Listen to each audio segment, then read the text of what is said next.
Another time in the age of wonder. I was asked again recently about the whole censorship debacle around Tentacle and around the Gamergate card game and everything else.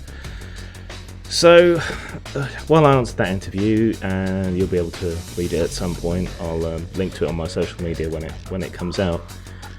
I thought I'd talk about it a bit again here. Now, this was a hugely disappointing thing. I mean, my product had been on sale for 12 years in the case of Tentacle, and in the case of the Gamergate card game, it was a satire and observation on what was then current events, and kind of still is given recent revelations. But there was nothing in it to warrant censorship. There was nothing egregious or obscene or whatever else in the Gamergate card game. It was just about a controversial event. And in the case of Tentacle, it was pornographic but satirical, and had been on sale for 12 years. And we publishers had been assured that malicious reports would not be entertained. And I think after 12 years, an adult tagged product with a huge disclaimer explaining that, this is pretty hardcore. After all that time, with all that disclaimering, the idea that could then be pulled after that time is disturbing, shall we say, that they would give license to someone to maliciously report products in that way and uphold them, especially when they specifically said that they would not. So that's worrying. But speaking more generally, gaming is already a niche hobby, and it's something that has come under repeated attack over many, many years by people for being satanic or violent or sexist or encouraging serial killers or all kinds of equally ridiculous statements. And as has happened with video games and more recently in science fiction and fantasy and in movies and everything else, we're all suffering from this more recent set of attacks that this time aren't coming from the religious right, who can be dismissed as ridiculous. They're coming from our own people, our own sources, students, young people, some gamers themselves, a vocal minority of gamers and a vocal minority of companies. And that is perhaps what has been most disturbing about the recent culture war, the recent version of that satanic panic from the 80s, is that it's come from our own people. That a lot of pressure to remove some of my products and other products has come not from outside, not from some hysterical preacher insisting that Pokemon turns kids into agents of Satan, but from our own people and from other companies. Other companies should not be interfering in your products. They should not be applying commercial pressure to your third-party seller to drop your product because they don't want to be associated with you. I mean, that just doesn't make sense in a digital space when you can stream products by adult and general audience, when the shop space is essentially unlimited. But the problem is that when it comes to at least electronic book sales, drive-through RPG, RPG Now, One Bookshelf, they have a de facto monopoly. There are a few other sites you can sell on. They are either more restrictive, or they don't have the traffic, or a combination of the two. And even with my internet fixed, yay, rural internet is just, it would take days to transfer entire catalogues for very little benefit. And that's a similar problem that's facing set up your own shop. Well, yeah, you can set up your own shop, but firstly, finding a host that will set all that up for you and is willing to sell mature or controversial content is difficult. Payment processors, I've been banging on about this a lot lately, but there's a 2-tier payment system. So if you deal in any mature or adult material, you face extra hurdles and and extra cost. And when you're a small publisher, that's a reasonable amount of money.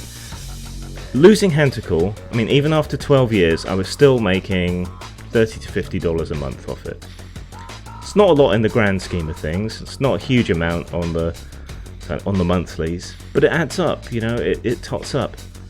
And setting up your own store and driving traffic to that's a risky prospect, even for small amounts of money. When you're dealing with razor-thin margins and you want to put out a good product, you don't want to be wasting what resources you do have on a shop that you don't need, and all the administration and everything else that goes on that. But it looks like that may have to be explored. I've found a site that might host stuff. And it doesn't help that games and comics and erotica exist in this kind of nebulous zone between outright pornography and whatever is acceptable. It's very much down to someone's point of view whether your writing or your game or your comic counts as pornography or not, even if it contains adult material. It's nebulous. So that's an extra problem you face if you're publishing in that arena. We shouldn't be in this situation. Our community should know better. And this has bothered me since all this first blew up. 2012 for me, I guess, though the situation's been ongoing since 2010 or so. We suffered through the Satanic Panic. A lot of us are comics fans, so we know about Frederick Wortham. A lot of us are video game fans, so we know what happened with Jack Thompson. And yet here we are today with our own people making the same fallacious arguments, the same spurious links, applying the same kind of pressure, signing the same kinds of petitions to ban people's products. What the hell is going on there? We should know better. We should know better. We should know that niche and transgressive products can be good. And yet we seem to have forgotten that. Even though gaming itself was a transgressive niche, even at the height of its popularity in the 80s, even then, even just vanilla D&D was a transgressive product. Something you had to be ashamed of, something you had to hide from your grandparents, So why are we forgetting our history, and why aren't we providing a space on the basis of that knowledge, on the basis of that history, on the basis of that culture for people to transgress? What harm does it do you if someone produces a tentacle porn game or puts out a product called Tournament of Rapists? It does not reflect upon you or your products at all. You are responsible for yourself and your products, not for anybody else. And a sale space should ideally be neutral. So long as what someone's doing is legal, then a principled sale space should provide an arena for it. Streamed, tagged, blocked areas, whatever, but it should be neutral on this. And it's not. And we've got companies enacting censorship on each other, which is dodgy as fuck.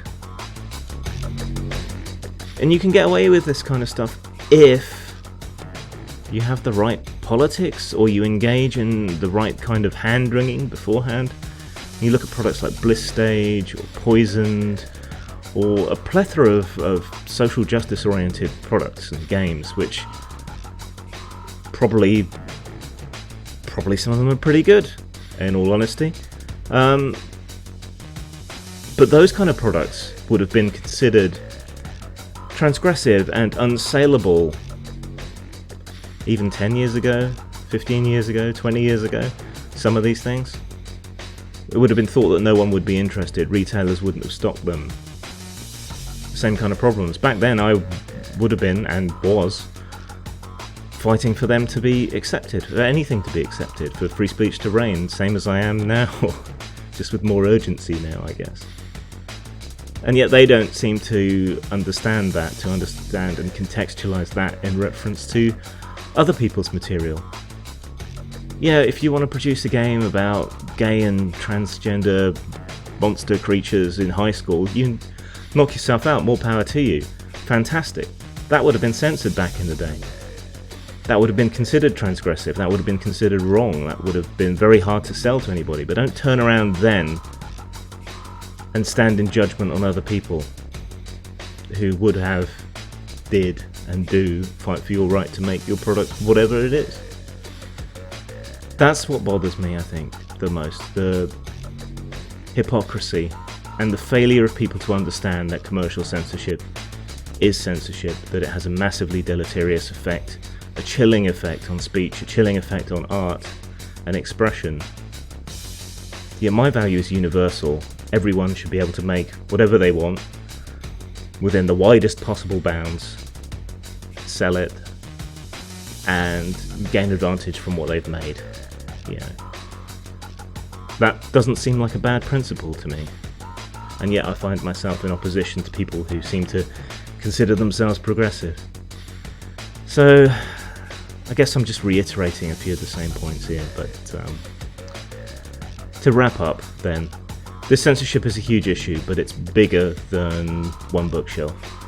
It infects payment systems, it infects banking, it infects hosting, it infects other companies in the same space, it infects a vocal minority of the customer base who will complain about anything. It's not enough for people to just not like something and not buy it. They feel that they have to destroy it, annihilate it, remove it from sale.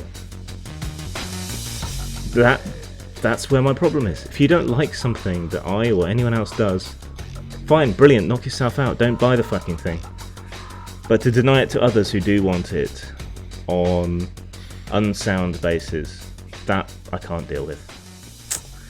Take care. If you like what I do here, please like, subscribe. You can find me on social media, on Twitter at Grimachu, James Desborough on Facebook, James Grim Desborough on G+.